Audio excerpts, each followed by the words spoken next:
காலபைரவர் அப்படின்னா அவர் வந்து கேலண்டர் உருவாக்கின ஒரு சிவன். அதனால வந்து காலபைரவருக்கு நாய் இருக்கும், வேட்டைக்காரனுக்கு தான் காலத்துடைய அருமை தெரியும்.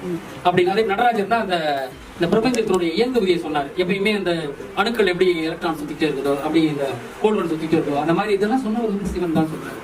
அவன் நடராஜர் வடிவத்தை கொடுத்தார். இந்த வடிவத்தை கொடுத்தது முருகன். அது முருகனுக்கு முன்னாடி அந்த வடிவங்களாம் கிடையாது. அவர் வரும்போது அந்த வரலாறு தக்க வைக்கலைன்னா பெருஞ்சமுதாயம் அழிஞ்சு போயிடுச்சு. விஷயம் தெரிஞ்சவங்க கொஞ்சம் பேர் தான். இவ்வளவு வச்சுக்கிட்டு அந்த வரலாறு எப்படி காப்பாத்துனா அப்புறம் சிவனுடைய எல்லா பரிமாணங்களுக்கும் 8 வடிவங்களை கொண்டு வர்றாங்க.